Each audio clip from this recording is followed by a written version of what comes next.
Hey there peeps, mewmew here and welcome back to Dragalia Lost, and today we're going to be talking about taking our characters to 5 stars, those are 4, and also seeing if it's worth unlocking that 5th mana circle. So, let's see.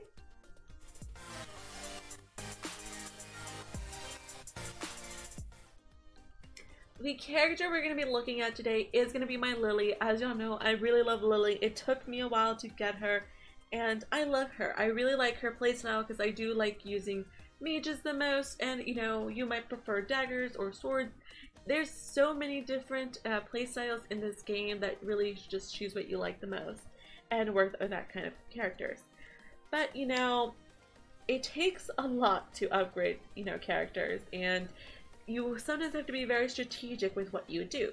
For example, currently I have 25,300 Eld waters, which are used to upgrade your adventures. So if you don't know what I mean, is if you go to upgrade characters, or just anywhere that you can see your characters, you can click promote and you'll see all of your characters here. And basically it takes a good amount of Eld water to to promote your characters. From 3-star to 4-star, it takes here 2,500 Eld water to take a 3-star to 4-star. Oh, that seems fine. But when you go to a 4-star character, you trying to upgrade them will take you 25,000 Eld water, and that is a lot.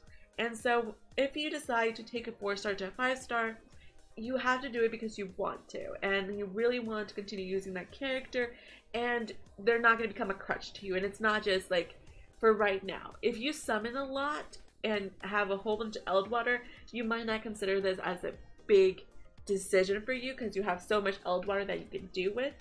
But you know, I just have 25,000, so I definitely do have to think about what I do with my Eld water because I'm not summoning a lot in this game. I'm trying to wean myself back a little bit, other than my summons for Lily.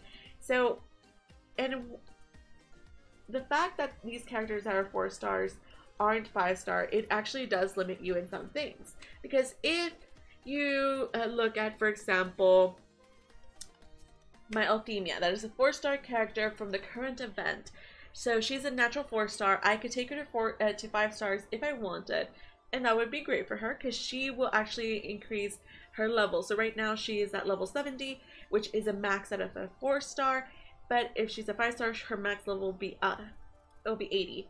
And the thing is, in order for you to unlock the last mana circle, because right now I am on the 4th mana circle for Althemia, if I want to unlock this beautiful 5th circle, which has, you know, a new ability, it has some upgrades to the co-abilities of, like, you know, upping the recovered potency, all these things that are up here, which all cost Eld water. We'll get to that.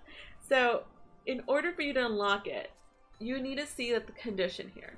You need all of these items and those Night Testaments that I've talked to you about. That's why they're important. You need them to unlock this. And you also need some for some of the items on the 5th circle. But look in red. Promote this adventure to 5 stars to be able to unbind. So in order for you to be able to get to that 5th mana circle, you have to take them to 5 stars. And you know, that's definitely a thing. And so yeah, that's definitely a thing. You have to take them to 5 stars to be able to unlock that 5th mana circle. It's fine. So that's already 25,000 Eld water that you are investing. And as you can see, these notes up here, like this one costs 6,000 Eld water to unlock. So you really have to love a character to do this. But you know, maybe Althemia is your waifu and you want to do that for her. That's totally cool. Maybe you know, really like Uden. Actually, if you take Uden up, you do unlock a skill to increase the XP that it gives to your characters up even more than it is at the 10% that it is right now at base. So there are reasons that you'd want to do this. Personally, I'm going to work on my Lily. I love Lily. I've been using her a lot even though this is a dark type event that light rules, so like basically I was in two decisions.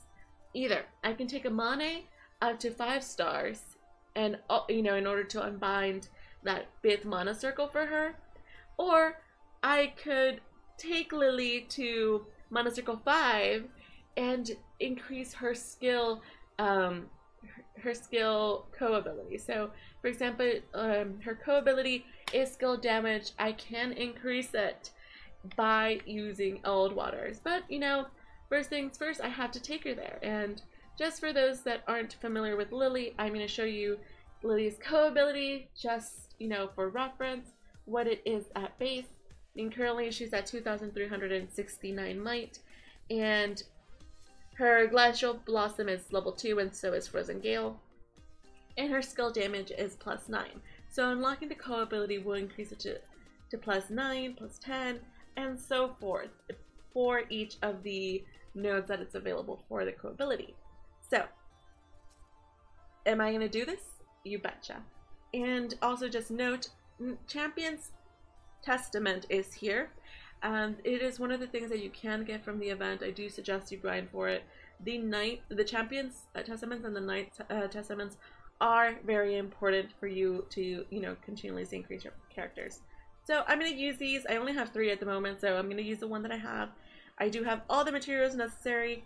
So here we go. I have unbinded my 4th mana circle, and now I am in the 5th mana circle. And this is where it gets interesting, because yes, you can unlock things. Look, this one is just for HP up.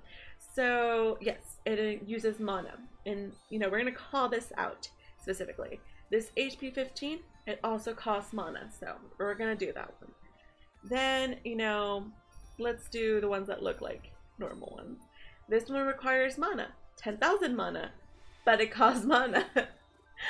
And then we can acquire items. So we can actually get a Damascus crystal from here by using a lot of mana and another Champion's Testament. I'm not going to do that because I don't have enough at the moment, but the Damascus crystals are very, very important too. So we can upgrade her ability. So I can upgrade her ability skill prep to 100% off the bat from here, and you bet I'm going to do this. But first, I want to show you these co-abilities. So these co-abilities use 6,000 Eldwater, and if we look at the other ones, Eldwater.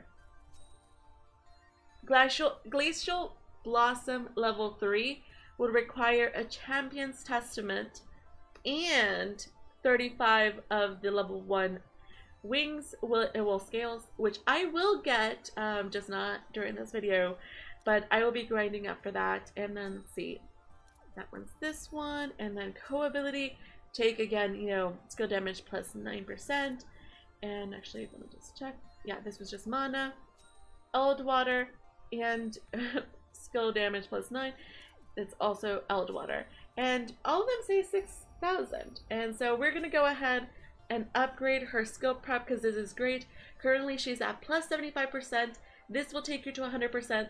That means starting off a battle, she will be able to use her skills off the bat. And that in itself is so worth it, especially for timed events. So we're unlocking this, and yes, my mana just depleted like nothing. It was, like it went away like no one's business. So I'm gonna upgrade her co-ability. So take note, this one costs 6,000 for me to unlock.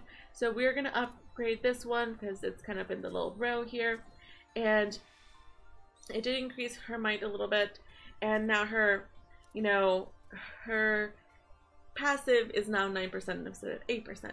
And now if we go to the next one, as you can see, it will increase her skill damage from 9 to 11, but it will require you to use 12,000 Eldwater. Yes, that is double. So it continuously increases. Yes, it's going to keep going up by 2%, which is kind of like, the 6,000 plus 6,000. So it does go up by more than it did before, which does make it worth it. And, this would take it to 11, which is very tempting. I'm not going to do this right now just because I need to see what the difference is right now, especially because right now I'm trying to farm the Halloween event and being able to have my skills unlocked, you know, the cooldown at 0 already. Once I start and just having that little extra skill damage, let's see what we can do and then we can go further. But it will take a considerable amount of Eldwater to unlock all of these nodes. And, you know, that's why you have to think about which units you want to work on. Just because I'm working on Lily does not mean you have to work on Lily. And, you know, for me, Lily's a great unit. She is an attacker. She's great for me. I love her. And, you know, you already know I love Lily and how much I summoned for Lily. If you haven't watched that, I suggest you do, because my RNG is triggering to a lot of people.